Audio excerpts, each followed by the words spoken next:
This video is a sequel. Nonetheless, there's more to learn. Do we still have twins? Whether identical or fraternal, it matters not. You know, there were no doctors in the past, and if someone has a neck pain, that person would simply go to one of the twins and kneel down. Kneeling down was a sign that this person is suffering from a pain in the neck. There were no greetings whatsoever. It is how it was done. That is the process. When you kneel down, then the twin will tackle the problem that you are facing. NgesiZulu nje besithi uzokwelula intamo. Sanibonani balingani mabhungu namatshitshi. Igama lami nguSpooky N isiZulu. Namhlanje siyaqhubeka nombhalo obuciko obizwa ngokuthiwa uju lwezinkondlo obhalwe ngu-N.A. Mahaye no-Z.E. Sithole. Siqhubeka nenkondlo osihloko sayo sithi Zingqwele Ze-Afrika Sankomota. Sizoqalisa ebinzeni lesithathu emgqeni we-15 ofundeka ngalolu hlobo. Ningaphezi badli bobhedu. Imbongi ikhethelela gama elithi ningaphezi ngoba lisho ukuthi bangayekeli. Imbongi ifuna ukubagqugquzela, ochaza ukuthi lelo gama ligqamisa ukugqugquzelwa kweqembu leSankomota. Uni egameni elithi ningaphezi ugqamisa ubuningi, ugqamisa ukuthi lezi zingqwele okhulunywa ngazo kukhulunywa ngabafana abaningi. Bebabangakhi kanti? Ngicabanga ukuthi bebeyisihlanu. Kulo mugqa kukhona nesimo sokukhuluma esithi badli bobhedu. Sishilo phambilini sathi lesi simo sokukhuluma sichaza izingqwele. Umugqa we-16. Ngizwa amaphimbo avuma kamnandi. Imbongi ikhethe igama elithi ngizwa ukuchaza ukwamukela umculo ngezindlebe. Sisho ngani ukuthi ukwamukela umculo? Yini singathi kuchaza ukwamukela inkulumo? Yingoba imbongi iphinde yakhetha igama elithi avuma. Kuyini ukuvuma ingoma? Kuwukuhlabelela. Imbongi ikhethe igama elithi kamnandi ukuchaza ukuzwakala kahle ezindlebeni. Alukho uphawu lokuloba ngemuva komugqa we-16. Ngakho-ke umqondo olapho kulowo mugqa ukapakela emgqeni ongezansi okuwumugqa we-17. Ake siwufundeke. Amagoda okuzibamba agqabuka. Igama elithi amagoda likhethwe ngoba lichaza intambo enkulu eyalukiwe ewugqinsi. Igama elithi agqabuka lichaza uma ngabe into ethile yehlukana phakathi, iqashuka, idabuka. Lo mugqa imbongi ichaza ukuthi ngemuva kokulalela izwe umculo omnandi unkeneneza ezindlebeni zayo. Kwavele nje kwaphela amahloni uma ithi amagoda agqabuka ngoba ichaza ukuthi savele sahluleka sonke ukuzibamba, sazizwa nathi mhlawumbe sidansa, mhlawumbe sicula kanye nalo leli qembu elibizwa ngokuthiwa iSankomota. Umugqa we-18 ngahlokoma nezingqwele zobhedu. Hawu, okwangempela lento engiqeda ukuyisho iyafakazeleka ngoba la imbongi ithi ngahlokoma, uchaza ukuthi nami phela ngagcina sengicula ngibanga umsindo, sengihlanganyela nabo abafana beSankomota emculweni wabo. Umugqa we-19, umzwangedwa wangivalisa munku. Imbongi ikhethe igama elithi umzwangedwa ukuchaza ubuhlungu obungaphakathi umuntu abuzwa yedwa. Wangivala isamunku. Lesi sigejana samagama sichaza ukuthula ungakhulumi. Alo mugqa imbongi igqamisa ukuthi yandwaza, yacabanga okwakuyithinta enhliziyweni. Asazi-ke noma lokho kuwuthando noma kuyini. Kungenzeka ukuthi iyayikhumbula isithandwa sayo. Umugqa wama-20, umphefumulo wami washwibashwiba.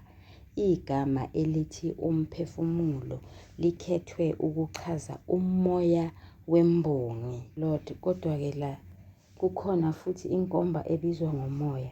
Ake lokhu ngikubeke ngesiNgisi. The concept of umphefumulo postulates the spirit of the poet, not the mood. Ngoba ngesinye isikhathi sithi umoya wembongi, lapho sisuke sikhuluma about the mood of the poet. Igama elithi washwibashwiba likhethelwe ukuchaza ukuthi waphonseka emoyeni. Ngamanye amazwi, umoya wembongi waphonseka emoyeni. Ize kungesona isiNgisi lesi, kodwa ngesinye isikhathi siyanceda. In English besizothi, the spirit of the poet roamed, wandered, and was found all over the place. Umugqa wama-21, ngaphila ezweni elingenamincele. Lo mugqa ugqamisa ukuthi imbongi yandwaza, yazibona isiphila kwenye indawo. Lo mugqa ugqamisa ukuthi imicabango yembongi yazula kangangoba imbongi yazibona isiphila ezweni elingenamkhawulo. Ake sifinqe sigoqe ibinza lesithathu. Imbongi igqugquzela iqembu leSankomota ukuba lingayekeli ukuba yizingqwele. Lingavuki nje liyekele kwazise phela. Uma selidebesela, bakhona nabanye noma khona amanye amaqembu angagcine esedla umhlanganiso. Imbongi inikeza isizathu sokuthi yingani ithi leli qembu maliqhubekele phambili. Ithi ezindlebeni zayo kunkeneneza umculo omnandi bese ihluleke nokuzibamba. Izithole nayo isicula ihlanganyela kanye nalezi zingqwele. Imbongi ithi akupheleli lapho kuphela ukuthi izithola isicula, kodwa-ke igcina isintanta ngokwemicabango. Okokuqala, umculo weSankomota wenza ukuba ibe nomzwangedwa. Okwesibili, umphefumulo wayo noma umoya wayo awukutholi ukuphumula, uyazulazula, uphonseke le nale nale, izizibone ngokwengqondo isiphila kwenye indawo enokuthula, enoxolo. Azise akunamincele, akunamkhawulo. Le ndawo yindawo eyinganekwane. Ibinza lesine umugqa wama-22 nazo sezikhophozela izingqwele. Imbongi ikhethe igama elithi sezikhophozela ukuchaza ukubalekisa amehlo ukuba angahlangani nawomunye umuntu. Ngalo mugqa imbongi igqamisa ukuthi lezi zinqwele ziyahlonipha. Umugqa wama-23 zasholo phansi kamnandi.